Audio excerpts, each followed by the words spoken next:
마지막 시간이 되었습니다. 부족한 형제를 이렇게 초청해 주신 우리 기린노 교회 감사드립니다. 특별히 이 주제가 저에게 있어서 굉장히 관심사였었는데 특별히 이 주제를 가지고 또 이렇게 말씀을 전할 수 있었던 것에 대해서 감사가 돼요. 어떻게 하면 하나님께서 바라고 원하시는 그런 교회를 이룰 수 있을 것인가 얹고 노심초사하고 그걸 위해 기도하고 그랬었는데 그 중에서 이 신약 성경적인 이런 아름다운 교회를 이루는 데 있어서 여러 가지 중요한 요소가 있지만 특별히 사람이 중요하잖아요. 그래서 교회를 경영하는, 영적으로 경영하는 그 리더가, 인도자들이 어떻게 세워져야 되는지에 대해서는 아무리 강조해도 지나침이 없습니다. 그래서 이제 저가 섬기는 전주 북북교회가 이제 15년이 이렇게 되어 가는데 정말로 신경 썼던 게 이 점이었어요. 물론 이제 다른 거 다 신경 썼지만 그래서 지난번에 제가 장로들 세워진 과정을 이렇게 말씀을 드렸잖아요. 그리고 집사 형제들이 또 이렇게 세워지는 과정이 있었어요. 처음에 이제 저희들이 서신동 교회에서 전주 북부 청거대에서 나올 적에는 서신동 교회에서 세워졌던 그 집사가 이렇게 같이 나왔기 때문에 재정리를 봤죠. 근데 그게 이제 멤버 체인지가 다 이루어졌어요. 나중에 가서 한 3, 4년 후에 멤버 체인지가 됐는데 그때 집사 형제들을 이렇게 4명을 이렇게 새로 세웠던 적이 있어요. 예전에 이렇게 해오시던 집사들이 이제 이게 집사를 이렇게 내어놓았어요. 다른 형제가 하면 좋겠다. 이렇게 해서 그렇게 내어놓았을 때 그때 고민했죠. 그러면 이렇게 다시 세우게 되는데 정말로 하나님께서 성경의 기준대로 그때 저희 교회가 이제 세워진 지 얼마 안 됐기 때문에 그렇게 막 영적으로 성숙한 형제들은 많지 않았지만 그래도 그 중에서 하나님이 지목하는 성령께서 지목해 주는 형제를 어떻게 세워야 될 거냐 이 점을 이렇게 고민하게 되고 전혀 새로운 각도에서 접근해 가지고 이렇게 세웠습니다. 전에 제가 있던 교회와 또 같이 처음에 이렇게 따라서 나와서 집사일을 했던 그때의 풍토는 집사직은 그냥 형제들이 편의상 보면 되는 것 정도로 생각을 했어요. 그래서 거기에 대해서 큰 비중을 갖지 않았어요. 이게 하다가 좀 불편하면 다른 형제가 해도 되고 또 그 형제가 또 무슨 바쁜 일이 있고 이렇게 하면 또 다른 형제가 좀 돌아가면서 해도 되지. 또 교회에서 좀 위치는 있는데 그냥 내버려 두자니 체면 안 세워주는 것 같고 격려가 안 되는 것 같으니까 집사 일을 한번 해보시죠. 이렇게 하는 수준이었어요. 그런데 이제 그때 이제 그렇게 집사직을 내어놓게 되고 새로 집사를 세우게 되는 과정에서 정말 이제 기도했어요. 이제 성경대로 해야 할 때가 됐다 이런 생각을 하고 구원받은 연수는 많이 되지 않았지만 형제들 가운데에서 정말로 이 자격에 부합한 그리고 정말로 신실한 그런 형제를 이렇게 생각하게 되고 무엇보다도 헌신적인 집사를 구했습니다. 어떤 집사라고요? 따라서 합시다. 헌신적인 집사. 헌신이라고 하는 것은요. 다른 그 집사의 덕목도 많이 있지만 장로가 됐든 집사가 됐든 헌신적이지 않으면 안 돼요. 헌신이라는 게 뭐냐면 헌자가 바칠 헌자고 신자가 몸신자거든요. 이게 자기를 하나님께 드리는 걸 얘기하는 거거든요. 그래서 자기 자신을 하나님께 덥석 드릴 수 있는 이런 마음이 없으면 주님 일 하면 안 돼요. 이런 교회 안에서의 이런 인도직을 맡으면 안 돼요. 왜 그러냐면 힘들어요. 이 일이. 그러니까 억지로 할 수도 없지만 누가 시켜서 해서도 안 되고 이 하나님의 일, 특별히 앞장서서 이 주님의 교회를 섬기는 일은 이 명예직이 아니거든요. 뭐 이게 뭐 감투도 아니고 또 이게 그 장로나 집사가 뭐 교회에서 무슨 계급도 아니고 말도 안 되는 얘기죠. 이것은 섬김직이거든요. 따라서 합시다. 섬김직. 섬김직. 그러니까 무엇을 알아야 되냐면 자격도 자격이지만 그 마음 속에서 섬기면 섬길수록 기쁜 사람이 아니면 안 돼요. 그러니까 섬김의 묘미, 섬김의 비밀, 그 섬김으로 말미암는 즐거움, 섬김으로 말미암는 스릴, 섬김으로 말미암는 그 영광스러움, 이런 믿음이 이렇게 고상한 데까지 이르지 않은 사람은 이 장로나 집사 일을 해서는 안 돼요. 왜 그러냐면 이건 무슨 봉급받고 하는 일도 아니고 그렇잖아요. 우리 뭐 여기에서 무슨 처우 개선을 해주고 이런 것도 아니고 자기 시간, 자기 돈, 자기 열정, 자기 모든 것을 스스로 내놓고 섬기고 칭찬보다는 얼마나 뭐 말이 많고 타켓이 되고 또 뭐 이러쿵저러쿵 하고 그 일을 즐겨서 한다는 게 쉬운 게 아니에요. 밑도 끝도 없는 일인데. 그러니까 이 믿음이 참 주님 앞에서 그런 믿음이라 해야 돼요.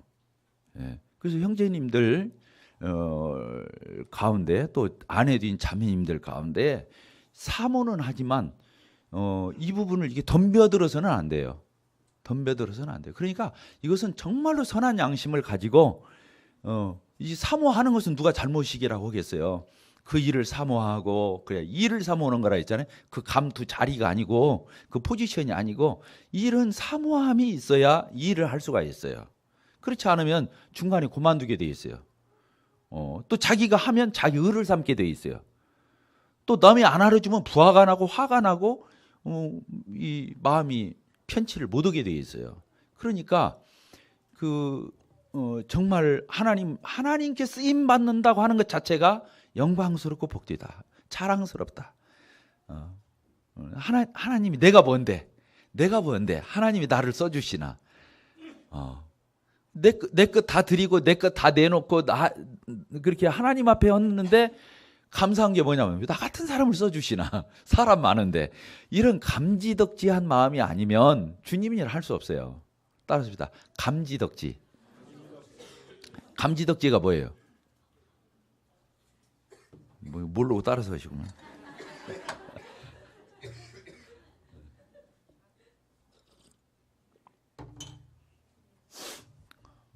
표현이 좋을지 모르겠는데 저는 하여간 좀 다른 형제 자매님들도 그런 분들이 있죠. 저는 어디 장사집을 가면 안 사고 못 나와요. 잘 들어가야 돼 처음부터. 마음이 약해가지고 어떤 그 가게나 이게 쇼핑하는데 센터 이런 데 들어가면은 그냥 나오려면 미안해서 못 나오는 거예요. 실컷 보고 구경 오고 만져보고 이게 나오려고 하면은 그런 담대함이 없어 저는. 제가 이제 한정 근무할 적에도 직원들이 그랬어요. 그 외판원들이 오잖아요 회사에.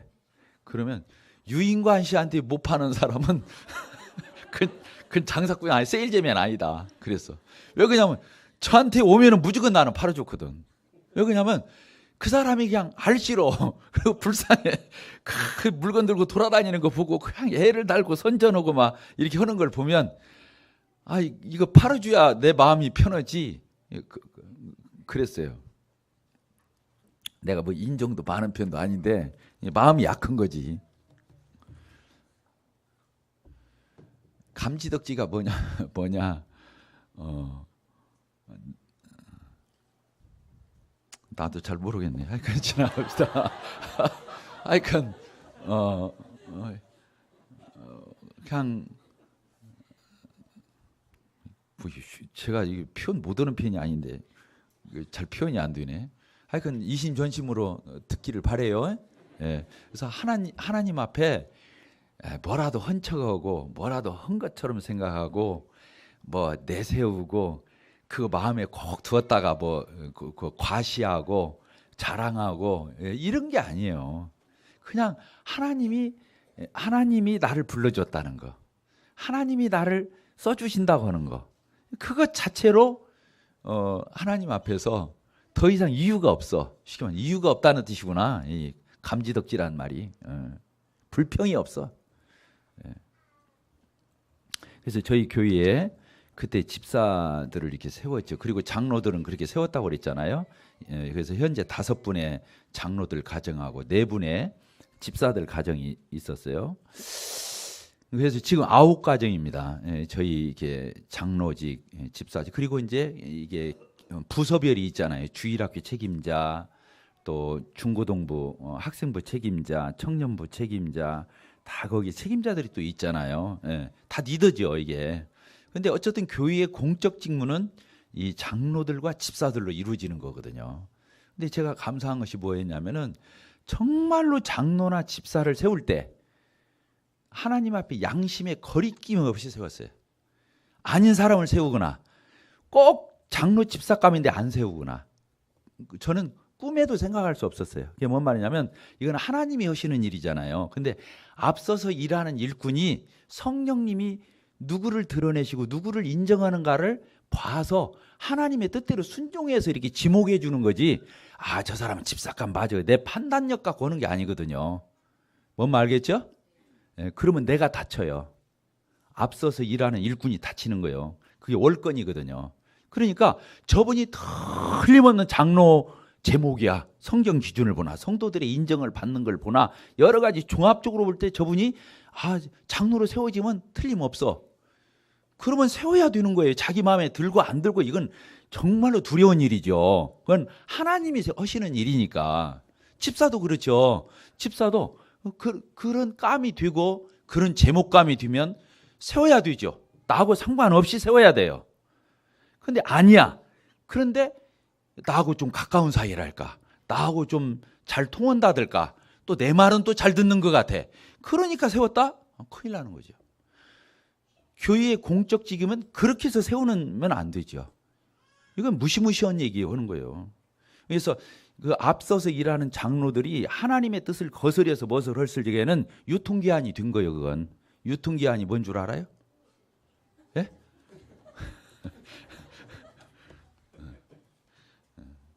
안 되는 거예요. 그래서 두렵고 떨림으로 너희 구원을 이루라 그랬잖아요. 천국 가는 거 막 내가 천국 갈까 지옥 갈까 두려워서 벌벌 떠라 이 뜻이 아니고, 하나님을 섬겨가는 이 성화의 과정에 있어서 하나님을 속이지 않고 또 이렇게 내 양심을 속이지 않고 하나님 앞에서 투명한 마음을 가지고 거기에서 전혀 거리낌이 없이 그렇게 할 수 있는, 이걸 갖지 않으면 큰일 나죠. 두려운 일이죠. 그래서 저희 교회에서 아까 장로들 5가정, 집사들 4가정 있는데 정말로 감사한 것은 지금까지 장로, 집사들 이 부부를 놓고 교회에서 누가 불평하는 걸 내가 들어본 적이 없어요. 지난 15년 동안. 저 사람 감이 아닌데 왜 세웠냐? 뭐 지나친 거 아니냐? 또 뭐 저 정도 수준인데 집사감이 될 수 있냐? 그런 불평하는 소리를 제가 들어본 적이 없어요. 저희 교회에서. 그러니까 제가 지금 주님 앞에서 너무 감사한 것은 그렇게 직임을 맡은 자들에 대해서 시시비비가 없다고 하는 거. 이게 축복이에요. 이 말 알겠죠? 축복이에요. 그게 왜 그러냐? 본이 되니까. 본이 되니까. 그렇잖아요. 특별히 어디에서 본이 돼야 하냐면은 헌신에서 마지막 다 자기에게 갖춰져야 돼요. 마지막에 헌신이 없으면 세울 수 없어요. 저는 그렇게 믿고 있어요. 헌신은 뭐냐? 자기를 드릴 줄 알아야 돼요. 물질도 드릴 줄 알아요. 없으면 못 드리죠. 없는 걸 어떻게 드려요? 그러나 자기가 할 수 있는 한 양심에 거리낌이 없는 본이 되는 헌신을 앞장서서 해야 돼요. 아니면 일꾼 하면 안 돼요. 집사든 장로든 하면 안 돼요.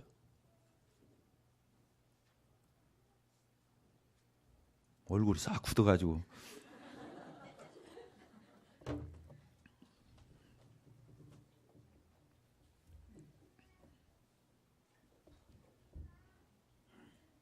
돈이 제일 정직해요. 미안합니다. 이런 말해서. 돈이 제일 정직해. 따라서 봅시다. 돈이 제일 정직하다. 그렇죠.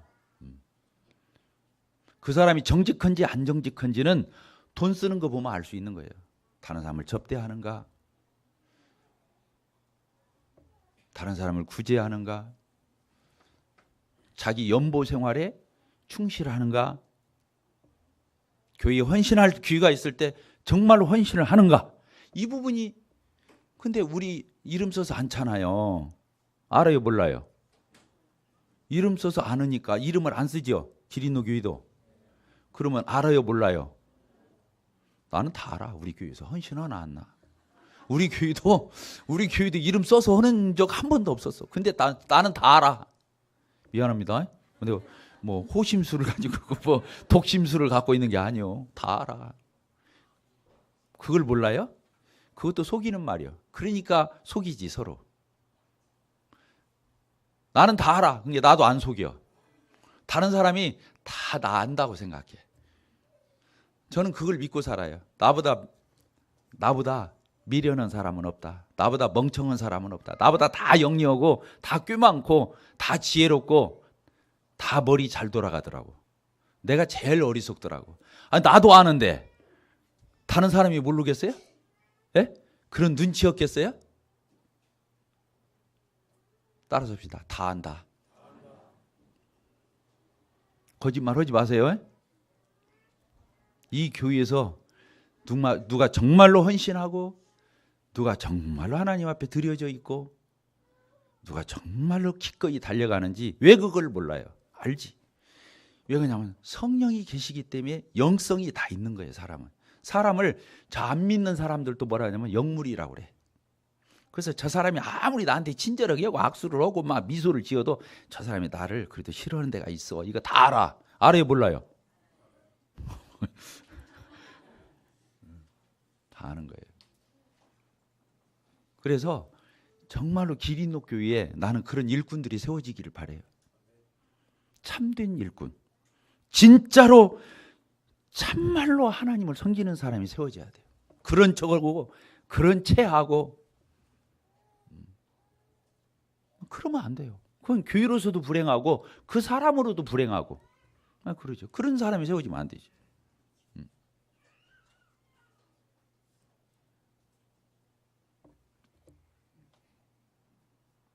자, 우리 디모데전서를 한번 보도록 하겠습니다. 디모데전서 5장.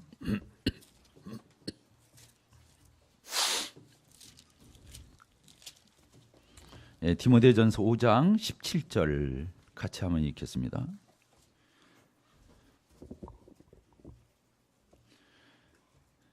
시작. 잘 다스리는 장로들은 배나 존경할 자로 알되 말씀과 가르침에 수고하는 이들에게는 더욱 그리할 것이니라. 성경에 이르시되 곡식을 밟아 떠는 소의 입에 망을 씌우지 말라 하였고 또 일꾼이 그 싹을 받는 것은 마땅하다 하였느니라. 장로에 대한 고발은 두세 증인이 없으면 받지 말 것이요 범죄한 자들을 모든 사람 앞에서 꾸짖어 나머지 사람들로 두려워하게 하라. 계속 읽겠습니다. 21절. 하나님과 그리스도 예수와 택하심을 받은 천사들 앞에서 내가 엄히 명하노니 너는 편견이 없이 이러한 것들을 지켜 아무 일도 불공평하게 하지 말며. 조금 전에 말씀드렸잖아요. 세울 때 불공평하게만. 22절 같이 읽겠습니다. 시작. 아무에게나 경솔히 안수하지 말고 다른 사람의 죄에 간섭하지 말며 네 자신을 지켜 정결하게 하라. 이렇게 돼. 경솔히 안수하지 않아. 빛난다고 해서 금이 아니란 말이에요. 빛난다고 해서 다 금이 아니다. 사람 반짝은 장로감? 집사감? 이래서는 안 된다는 거예요. 여기 보니까요. 장로 형제님들은 동등하다고 그랬어요. 어저께 제가 저녁에 말씀을 마무리할 때 그랬잖아요. 장로 형제님들은 어쩌다고요? 몇 사람이 됐든 간에 다 동등해, 동등. 그런데 또 그 안에 뭐가 있다고 그랬어요? 질서, 삼위일체 하나님이 그런다고 그랬잖아요. 성부, 성자, 성령 동등하신 하나님이에요. 그런데 그 안에 하나님 안에도 질서가 있다니까. 아버지, 아들, 성령 이렇게 1위 하나님, 제2위 하나님, 제3위 하나님 이렇게 질서가 있다 그 말이에요. 부부간에도 동등하잖아요. 그러나 질서가 있어요, 없어요? 부부간에도 있잖아요. 머리든 남편, 아내 이렇게 질서가 있잖아요. 그게 불공평한 게 아니잖아요. 차별하는 게 아니죠.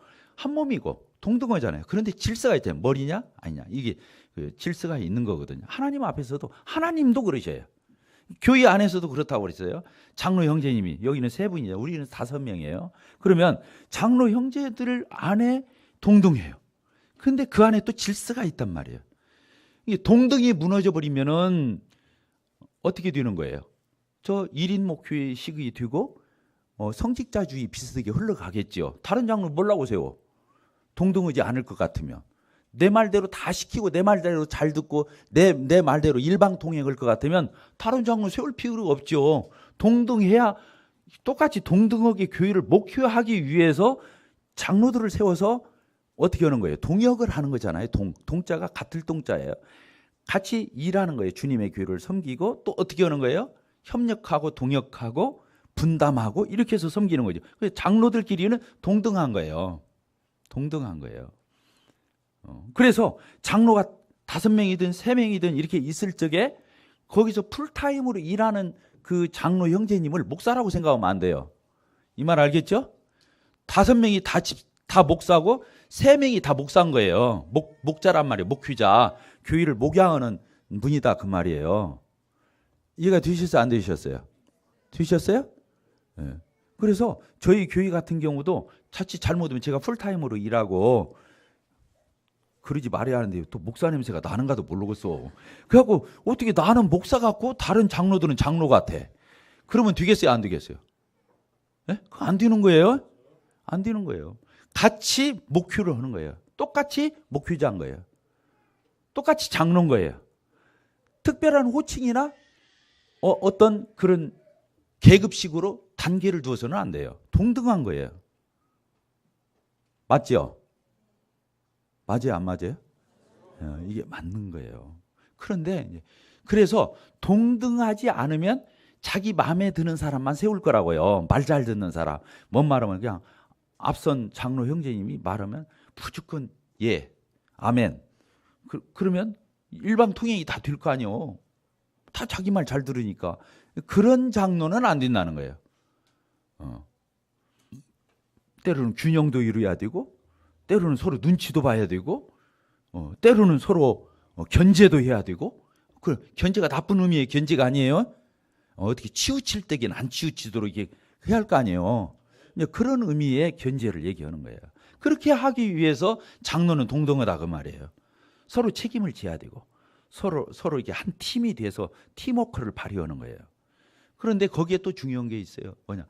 장로가 3명이 있든 5명이 있든 또 장로 안에는 뭐가 있다고요? 질서가 있다고. 근데 그 질서가 뭐냐? 여러 가지가 있을 수 있죠. 그건 성도들이 알아요. 또 그래서 무슨 뭘 매길 수가 없어. 1등, 2등, 3등 매길 수는 없고. 그런데 알아. 또 어떻게 뭘 통해서 아냐면 그 장로 형제님의 구원받은 어떤 연수도 포함이 될 수도 있고 또 그 장로 형제님의 어떤 역량이 더 뛰어난 분이 있어. 이 말 알겠어요? 역량이 뛰어나다는 것이 뭐냐면 다른 장로 형제님보다도 더 시간이 많고 열정이 더 있어서 교회를 더 많이 살피고 더 많이 돌아보고 더 많이 헌신적으로 일하고 수고하는 장로 형제가 있어요, 없어요? 여기 3명이 똑같이 합니까? 분량이? 이 섬기는 분량이 똑같아요, 안 똑같아요? 틀리죠. 대답들을 안 내. 눈치 보이라고 그런가? 틀려요. 교회에 마음 쓰는 씀씀이도 틀린 거예요. 어떤 장로 형제님은 교회에 뭔 일이 있으면 벌벌벌 하는 장로 형제님이 있고 어떤 형제님은 그냥 태어나면서 그냥 무던하게 가는 분도 있고 그냥 그러든 말든 다 잘 놀고 그런 장로도 있고 그런 거예요. 그게 다 나쁜 게 아니야. 그 사람 분량이요. 이 말 알겠죠? 그렇다고 해서 아까 말한 대로 막 휘파람이야 불겠어. 그지만 하여튼 사람이 걱정하는 분량이 틀려. 우리 집사람하고 나하고 둘도 틀리는 같이 사는데도 틀려. 나는 교회 가지고 막 고민스러워. 우리 집사람한테 잠자면서 잠도 안 오고 그러니까 막 말을. 근데 코 고는 소리가 들려. 야, 역시 부름은 내가 받았지 아내가 부름 받은 게 아니구나. 같이 살아도 그래. 이 장로 형제님들이 분량이 다르다니까. 섬김의 분량이 다르고 그 열정이 또 달라. 그래요, 안 그래요? 달라요. 또 은사가 다르기도 하고 또 그 은사로 말미암는 그 영향도 또 달라요.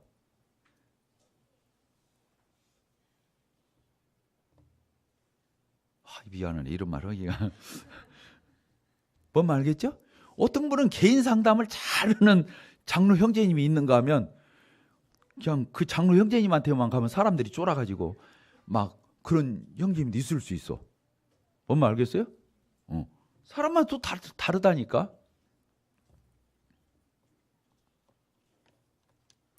그래서 아까도 말했지만 구원받은 연수도 들어갈 수 있고 또 그분이 개척을 했나 안 했나 그것도 들어갈 수가 있고 또 그분이 구원받은 연수가 또 얼마나 됐느냐에 따라서 될 수도 있고 또 장로 일을 또 얼마나 더 오래 했는지 그 노련미도 또 그 속에 들어갈 수도 있고 또 헌신하는 분량도 들어갈 수 있고 교회를 생각하는 그 애착에 대한 분량도 서로 다르고 또 실제로 교회를 위해서 투자하는 그런 모든 것들이 물심양면으로 다 차별이 된단 말이에요. 근데 이걸 종합적으로 놓고 볼 때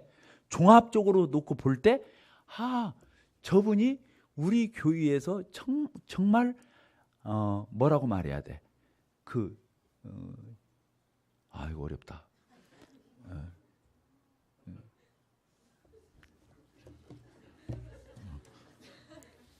이제 그것을 성경에서 뭐라고 말하냐면 동등 안에서 으뜸이라고 그래. 따라서입니다. 동등 안에서 으뜸.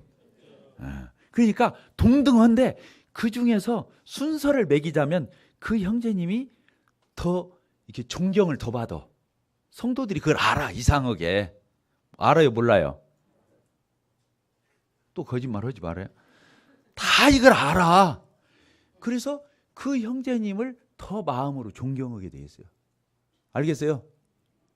그리고 또 그렇게 하느라고 생활비가 부족해. 뭐 직장이 없다든가 저같이 직장이 없다든가 아니면 파트타임으로 그냥 일을 대충 하고 교회를 더 많이 한다든가 그럴 적에는 그 생활비를 또 책임을 져줘야 돼. 교회에서 그렇게 하라고 돼 있단 말이에요. 이 성경에.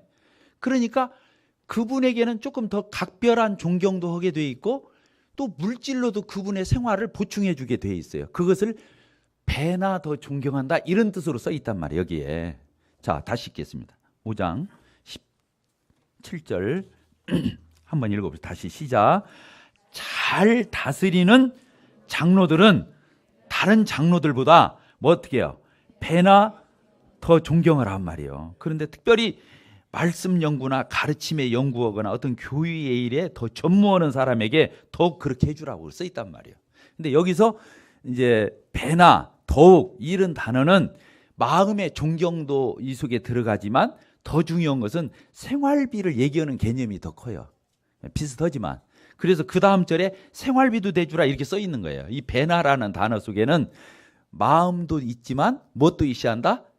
어떤 물질적인 그런 비용도 대줘야 한다 이렇게 말하고 그 다음 절에 그렇게 써 있잖아요. 18절에 성경에 이르시되 곡식을 밟아 떠는 소, 그 밭에 가서 열심히 이르는 소에다가 어떻게 하라고 있어요? 입에 망을 씌우지. 입에다 망을 씌우면 먹을 수가 있어 없어?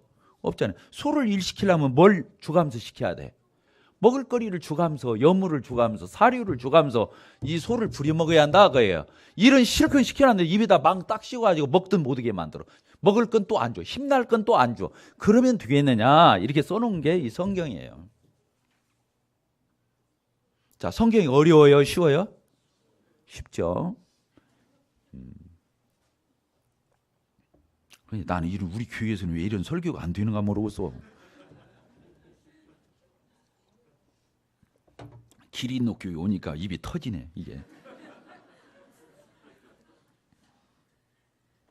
그래서 일꾼이 그 싹스를 받는 것이 마땅하다 이렇게 써놨다 그 말이야. 나중에 우리 가서 봅시다. 갈라디아서 한번 봅시다. 갈라디아서 여기다 손을 넣으시고 갈라디아서 6장.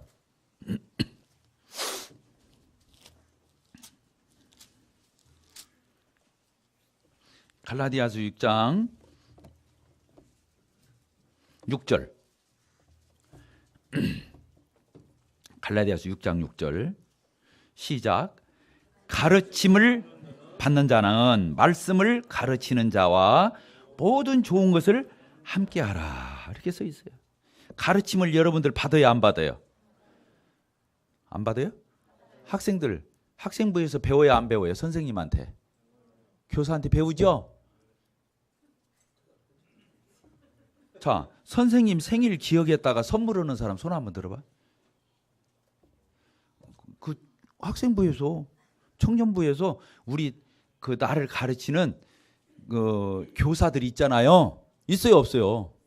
있어요. 그런데 그 생일날 이런 때 그 형제님 밥이라도 한 끼 사준다든가, 아니면 파리바게뜨 가서 뭐 빵이라도 이렇게 해서 드린다든가, 아니면 커피라도 하나 이렇게 빼다가 드린다든가, 아니면 편지라도 쓰고, 예?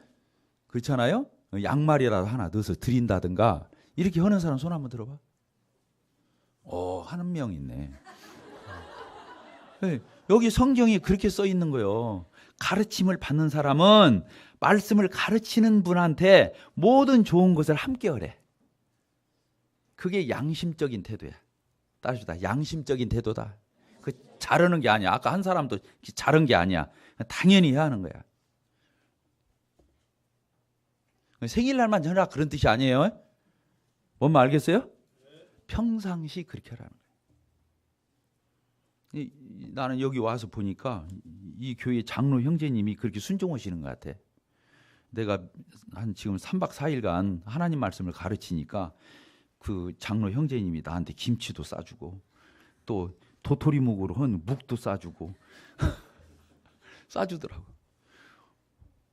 이 교회 장로인가는 내가 모르겠는데 지금 이 3박 4일간은 누구한테 말씀을 배우는 거예요? 예? 저한테. 그러니까 참 그 형제님이 대단하신 분이네. 여기 써 있는 대로 하시네. 가르침을 받는 사람은 말씀을 가르치는 사람하고 모든 좋은 것을 같이 하래. 다른 데 보면요, 신령한 것으로 공급을 받았으면 육신의 것으로 도와주라고 써 있어요. 뭐라고요? 신령한 것으로 섬김을 받았으면, 이게 뭐냐면 하나님의 영적인 말씀이나 돌봄이나 기도나 이렇게 영적으로 돌봄을 받았으면 이 육신적인 것으로 보답을 하라는 거예요. 아시겠죠? 그런 말씀 있어요, 없어요? 마지막이니까 이런 말도 하고 가야 돼. 자, 그렇습니다. 다시 디모데전서 5장으로 이게 돌아가겠습니다.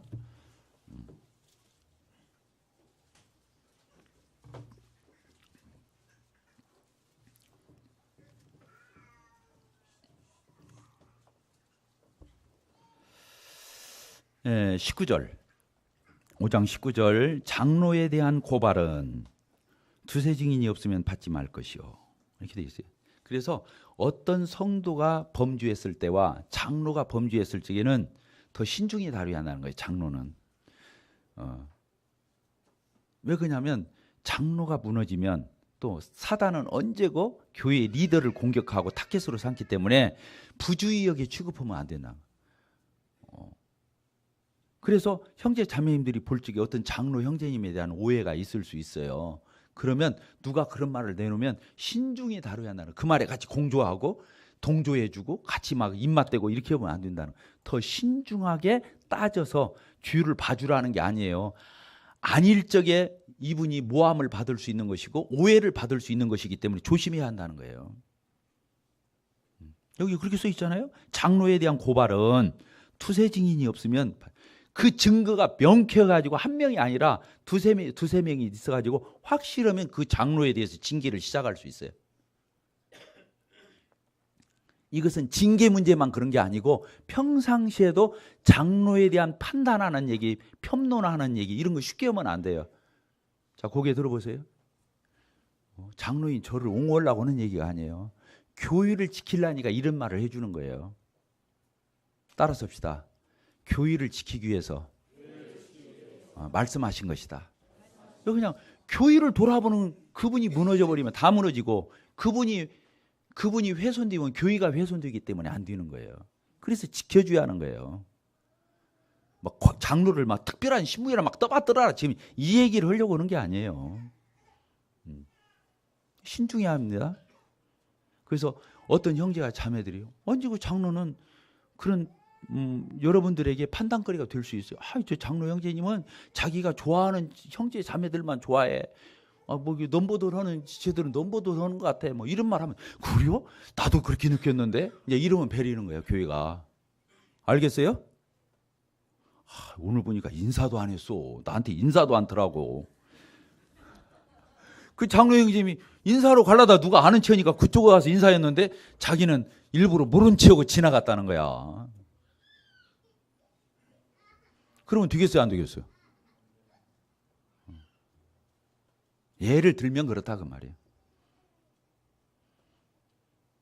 어쨌든 장로 형제님들에 대해서 불편한 마음을 먹지 마세요. 웬만하면 뭐 전혀 안 먹을 수는 없고 할 수 있으면 불편함을 먹지 마세요. 왜 그러냐? 여러분들한테 손해고 장로한테 손해고 교회한테 손해고 다 손해가 되는 거예요. 사단만 좋아할 일이거든. 할 수 있으면 우리 마음에 착한 마음을 가져야 돼. 착한 그래도 그렇지 그럴 리가 있어. 그렇게 말을 해야지. 나도 지난번 나도 겪었어. 이렇게 하면 안 되는 거예요.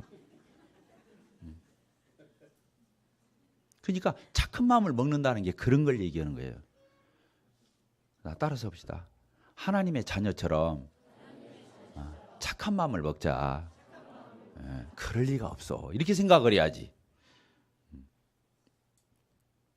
막 마음이 꼬인 사람은 계속 꼬이게 돼 있어. 그래서 우리 옛날 말이 그랬잖아요. 그 얘기 그만하고 어쨌든 마음이 착해야 돼요. 웃으면 비웃었다고 그러고 그냥 되면 인상 썼다고 그러고 어떻게 하자는 거예요. 그냥 웃도 두고 그냥 가만히 있자니 무뚝뚝하게 됐다고 그러고 그게 그 사람이 그렇게 보려고 하는 데는 방법이 없다 그 말이에요. 그러니까 내 마음이 사람이 잘 봐줘야 돼. 그 사람도 똑바로 해야지만은 사람이 잘 봐줘야 돼. 따라서 봅시다. 잘 봐줘야 한다. 잘 봐줘야 돼.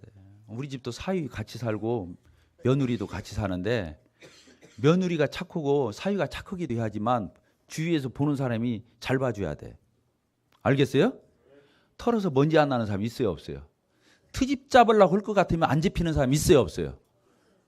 이렇게 많은 식구들이 있는데 어떻게 책이 안 잡히겠어? 여기 그렇게 써놨어요. 장로에 대한 고발은 두세 증인이 없어 받지만 근데 진짜 확실하게 장로가 죄를 졌어. 그럴 적에는 명쾌하게 처리하라는 거예요.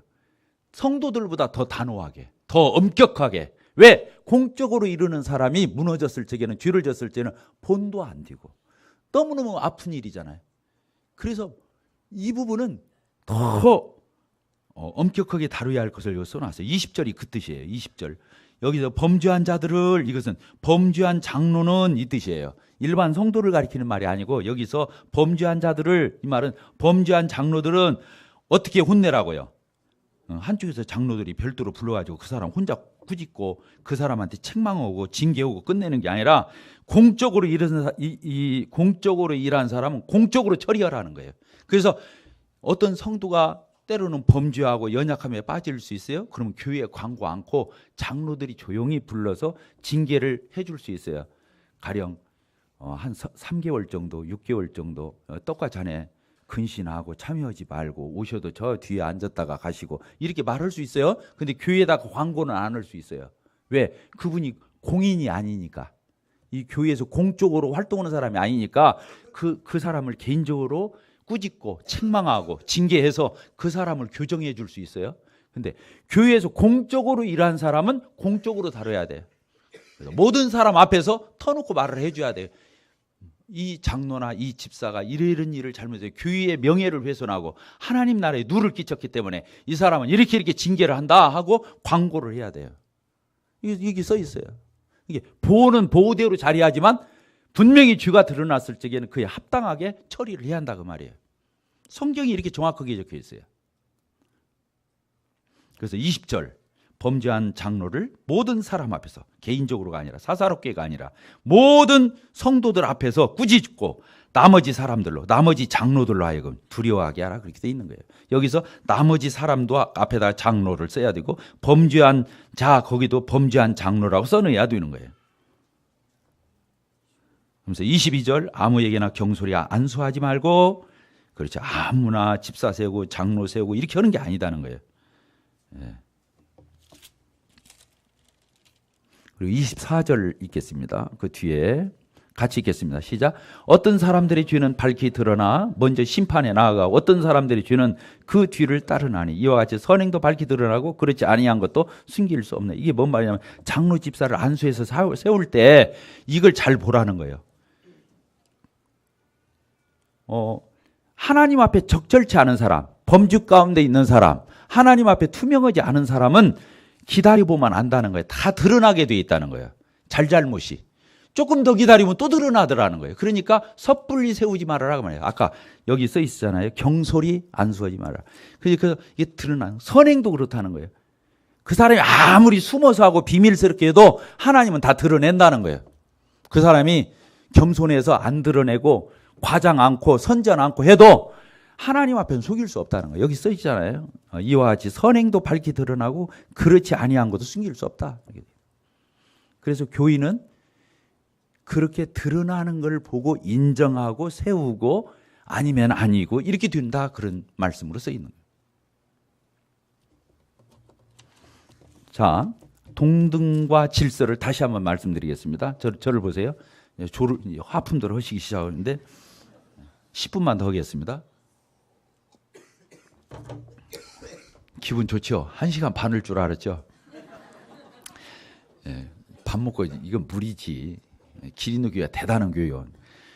우리 교회 40분 넘어가 우리 교회는 난리 나요. 습관이 그렇게 배겼어. 40분 이상 설교하는 분들이 별로 없어. 근데 여기 오니까 90분씩이었잖아요. 제가 지금 나흘 동안. 근데 뭔 얘기하다 또 그쪽에. 그 동등과 질서에 대해서 말씀을 드리겠어요. 동등과 질서가 뭐냐면 예수님에게 몇 제자가 있었어요? 12제자, 12사도가 있었잖아요. 사도는 다 동등해요. 12제자. 팀워크로 초대교회를 돌아봤다고 했죠. 팀워크로 이 복수 사역을 했단 말이에요. 12명의 제자가 초대교회를 똑같이 돌아봤어요. 그런데 동등한데 그 중에서 예수님이 특별하게 취급한 사람 셋이 있어. 그걸 뭐라고 그래요? 수제자라고 그래요. 수제자. 누구였었어요? 베드로, 야고보, 요한. 그렇죠? 야고보는 요한의 형이잖아. 그러죠?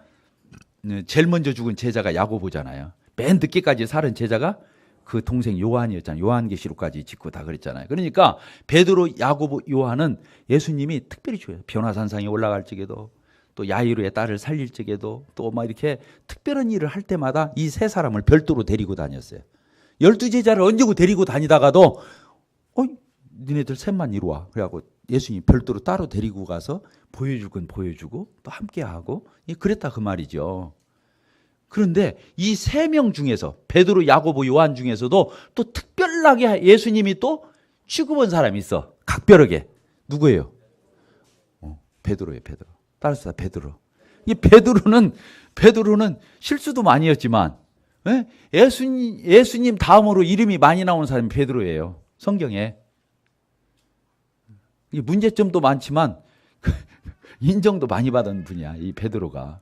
그러니까 베드로는 아까 말한 대로 12명의 사도들이 있는데 그 중에 누가 각별했다고요? 3명. 그러니까 12명의 사도는 다 동등해요. 근데 3명이 더 어떻게 했다는 거예요? 더 영향 있게 주님이 보실 때 영향 있게 더 쓰셨다는 거예요. 근데 그 3명 중에서도 또 누가? 베드로를. 이렇게 예수님이 더 각별하게 이 베드로를 했고 또 실제로 예루살렘 교회 가서 보자면 막 휴일을 해요. 장로들, 사도들이 막 모여하고 휴일을 하다가 누가 불쑥 일어나. 성경에 보면 베드로가 딱 일어나서 마무리 정리 발언을 해요.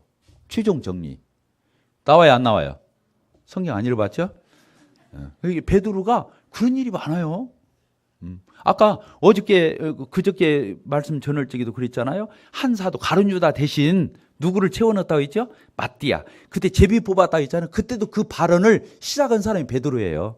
베드로가 딱 일어나가지고 우리 가운데 한 사람이 누락됐지 않느냐. 그 한 사람을 채우자. 이 발언을 한 것도 베드로였다니까. 그러니까 교회에서도 그렇다는 거예요. 이번에도 미국에 가서 보니까 장로들이 많아요. 7, 8명 되더라고.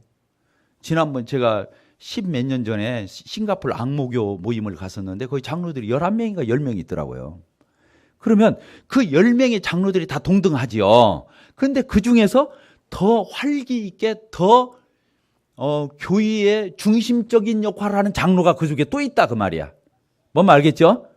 몇 명이 됐든 간에 그 중에서 또 교회를 대표할 만한 어떤 그런 두드러진 분이 또 장로들 안에 있더라는 거예요. 이 말 알겠죠? 자, 따라서 합시다. 동등 안에 질서, 동등 안에 으뜸. 그러니까 이 부분을 장로들도 양심을 속이지 말고 그걸 서로 인정을 해야 돼요. 장로들끼리도. 알겠죠? 장로 형제님 아시겠죠? 네. 장로 여기 한 분만 있구나. 근데 그것을 누구도 알아야 돼. 예? 성도들도 알아야 하는 거예요. 이게 장로들끼리는 물론 더 하나님 앞에 진심으로 참된 마음으로 그런 걸 인정할 수 있는 그런 선한 양심들을 서로 가져야 되고 성도들도 우리들 가운데서 내가 좋은 장로님 그분이 우리 교회에서는 내가 볼 적에 대표야. 그분이 더 중추적이야. 이런 생각을 하면 되겠어요 안 되겠어요? 그것도 안 되는 거예요. 어떻게 한다고요? 장로들도 스스로 알고 성도들도 스스로 알아서 그 질서를 지켜줄 줄 알아야 한다 그 말이야.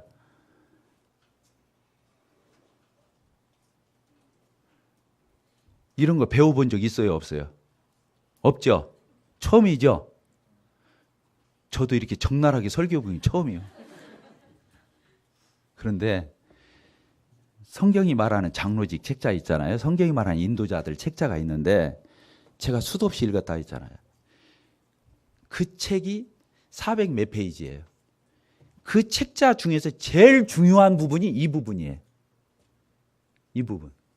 근데 이 부분은 너무 예민해. 그리고 말하기가 쉬운 게 아니야. 그러니까 다 덮어놨어. 안 가르쳐줘. 서로가 말을 안 해.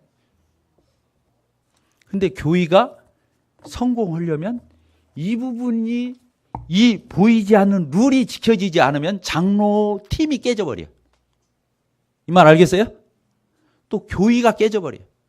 그래서 개척을 나가든가 아니면 딴 살림 차리든가 이렇게 되게 돼 있는 거예요. 정직해야 돼. 따라습니다. 하나님 앞에, 말씀 앞에 정직하자. 이게 지켜져야 돼요. 근데 이게 성경에서 뭐 등수매기 주는 것도 아니고, 예? 이것은 선한 양심을 가지고 분별해서 암암리에 성령님의 역사 가운데 이걸 알고 그걸 인정해주고 지켜주고 다 그렇게 가는 거란 말이에요. 그래서 억지 피우면 안 되는 거예요. 서로 간에. 안 그런 척해도 안 되는 거야. 이것은 서로가 인정을 해야 될 부분이에요. 그 교회의 수준이 거기에 달려 있는 거예요. 그 장로들의 수준도 거기에 달려 있고 그 교회 회중에 이 성도들의 이 회중의 수준도 거기에 달려 있는 거예요. 제가 이번에 리틀턴 바이블 체프를 갔다 왔는데 거기 그렇게 하고 있더라고요. 더 자세한 얘기는 안 했어요.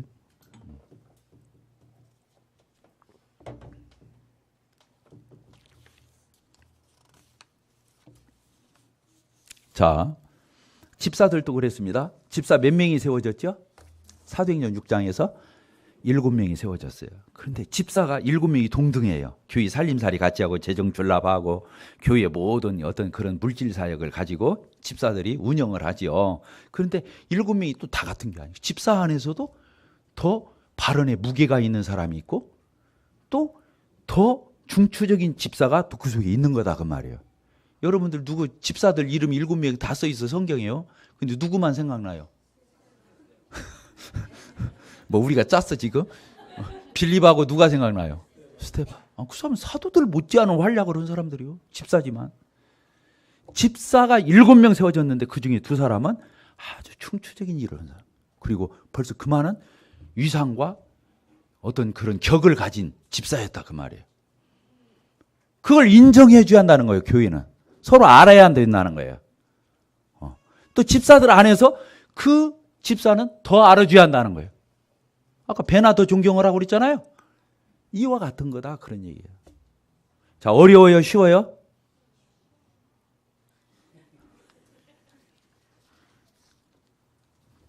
이제 이 정도면 됐죠. 속이 다 시원하네. 나 이런 설교 처음 해보네. 예. 자, 우리 히브리서를 한번 보도록 하겠습니다. 히브리서 13장.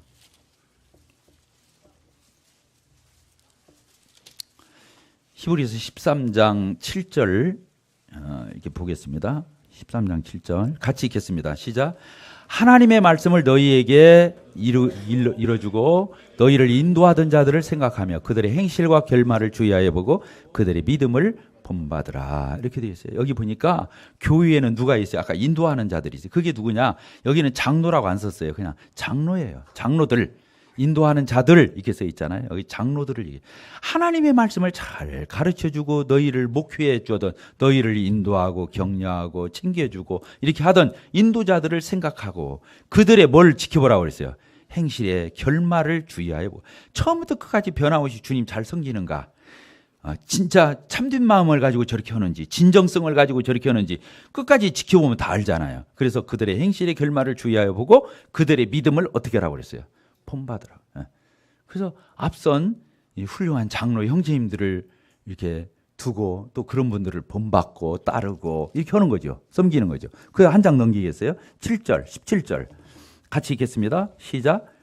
너희를 인도하는 자들에게 순종하고 복종하라. 그들은 너희 영혼을 위하여 경성하기를 자기들이 청산할 자인 것 같이 하느니라. 그들로 하여금 즐거움으로 이것을 하게 하고 근심으로 하게 하지 말라. 그렇지 않으면 너에게 유익이 없느니라. 앞에서 인도하는 이런 인도자들, 장로들, 집사들 이런 분들에게 순종하고 복종을 해요. 순종은 어떤 때 하는 거예요? 마음이 내켜서 하는 거예요. 복종은 마음이 안 내키는데도 하는 거예요. 이 말 알겠죠? 꼭 내키야만 하고 안 내키면 않고 그런 게 아니에요. 여기 보니까 순종만 하라고 안 써 있어요. 복종도 하라 이렇게 써 있어요. 너희를 인도하는 자들에게 순종하고 복종하라. 그들은 너희를 인도하는 그분들은 너희 영혼을 위하여 경성하기를 우리 성도들이 우리 양들이 정말로 잘되고 깨어있고 그렇게 되기를 마치 자기가 하나님 앞에서 계산할 자인 것처럼 그렇게 부담을 가지고 일하고 있다는 거예요. 그러니까 그분들 어떻게 하게? 가벼운 마음으로 그렇지 않아도 자기가 여기서 회개는 뉘우치는 회개가 아니에요. 여기서 회개는 카운터한다는 거예요. 카운터. 우리가 나중에 주님의 그리스도의 심판대 앞에서 다 카운터할 거거든요. 상 받는. 그때 마치 이 장로들, 이 인도자들은 마치 자기가 하나님 앞에 가서 계산할 것처럼 우리 성도들을 대신해서 너 똑바로 가르쳤어? 똑바로 챙겼어? 똑바로 양육했어? 이렇게 자기가 책임 추궁을 받을 것 같으니까 그 성도들을 위해서 주님 앞에 가서 자기가 계산할 것처럼 그렇게 마음에 부담을 안고 여러분들을 돌아본다는 거예요. 그러니까 그분들이 무거운 마음으로 주님 일을 하게 해서는 안 된다는 거예요. 따라서 합시다. 무거운 마음으로 주님 일을 하게 해서는 안 된다. 그분들이 더 그러하니도 힘든데 그분들이 더 가벼운 마음, 더 상쾌한 마음 그분들이 즐겨서 할 수 있도록 도와주는 못들망정 뒷다리는 잡지 말고 뭔 말 알겠어요? 그런 마음으로 해야 돼요. 여기 그렇게 써 있어요. 그러면서 뭐라고 그랬어요? 그들로 하여금 즐거움으로 이것을 하게 하고 그냥 마음이 속상한 마음 가지고 주님 섬기지 않게 해라. 왜? 그 장로에게 손해다 이렇게 안 써 있어. 여기 뭐라고 써 있어요? 그 속상하게 하는 사람, 그 사람에게 유익이 없다 그렇게 써 있어. 이 말 알겠죠? 네, 그렇게 써 있습니다. 자, 야고보서를 보도록 하겠습니다. 야고보서 5장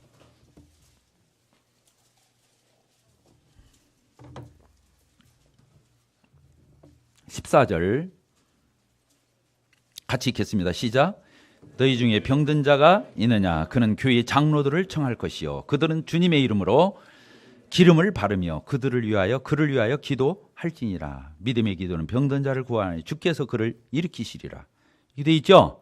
그래서 혹시 죄를 범하였을지라도 사하심을 받으리라. 그러므로 너희 죄를 서로 고백하고 병이 낫기를 위하여 서로 기도하라. 의인의 간구는 역사하는 힘이 큼이니라. 이렇게 되어 있어요. 여기 보니까 장로가 하는 주된 일이 있어요. 병든 자를 위해서 기도해 주는 거예요. 병든 자. 우리 수시로 육체를 가지고 있는 우리는 수시로 병이 들거나 다치거나 할 수 있죠. 늙어가기 때문에. 또 몸이 약해지니까 이게 되죠. 그래서 장로들은 특별히 그런 사람을 위해서 기도할 때 하나님이 치유의 역사도 꼭 신유의 은사만 있어야 기도하는 게 아니에요. 여기 보니까 장로들이 하는 주된 일이 뭐냐? 영적으로 질병 가운데 있는 사람들을 찾아가서 기도해 주는 거예요. 그때 또 하나님이 역사하신다. 이렇게 써 있어요.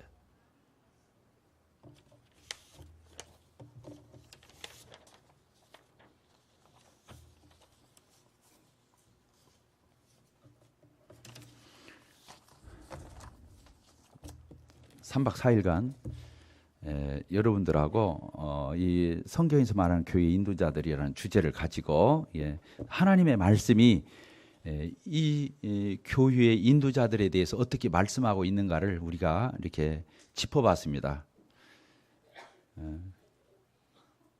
왜 공부하죠? 왜 배우죠? 많이 알려고 배웁니까? 아니죠? 배운 대로 살려고. 따라서 합시다. 배운 대로 살고자.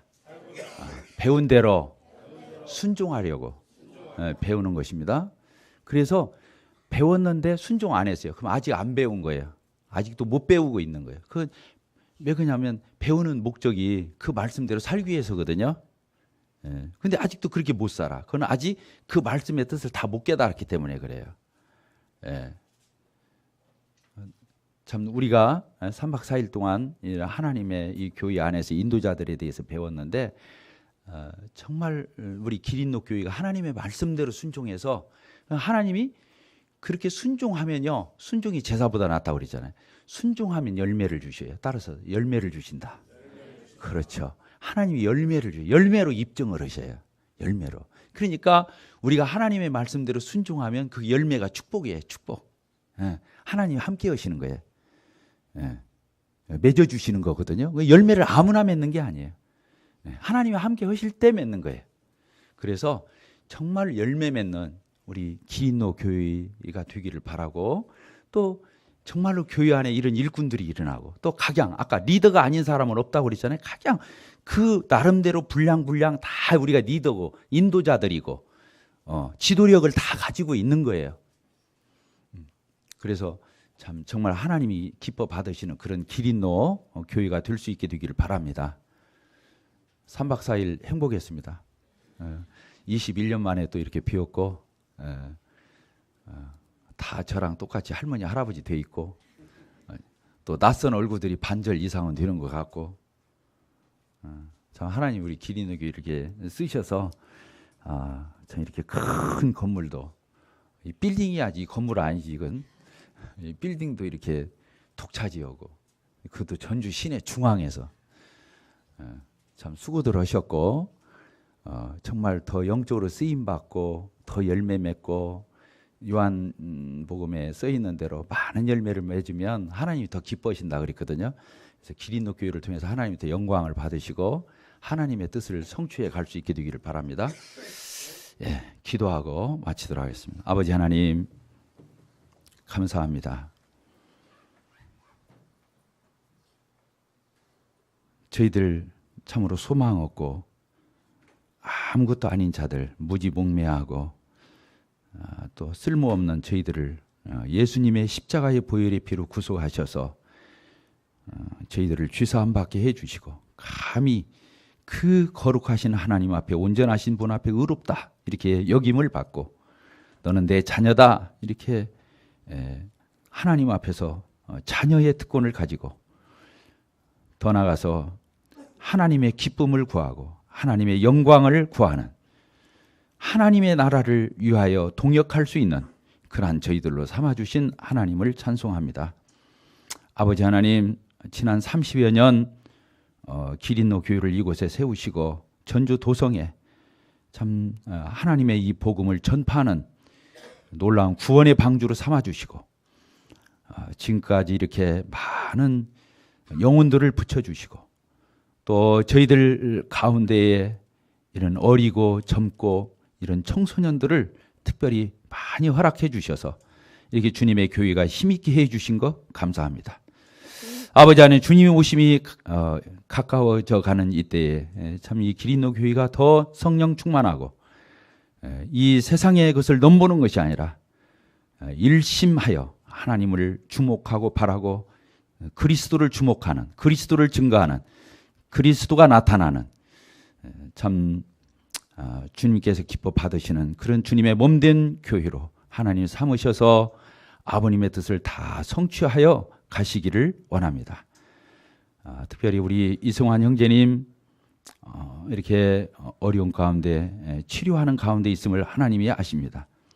하나님께서 이 치유의 손길을 펴셔서 온전하고 깨끗하게 하나님 완쾌시켜 주시고 남은 생애와 남은 사역을 통해서 하나님 더 귀하신 뜻을 이루시고 영광을 받으시기를 원합니다. 참 모든 시간에 대해서 감사를 드리고 예수 그리스도의 이름으로 기도하옵나이다. 아멘. 감사합니다. 예.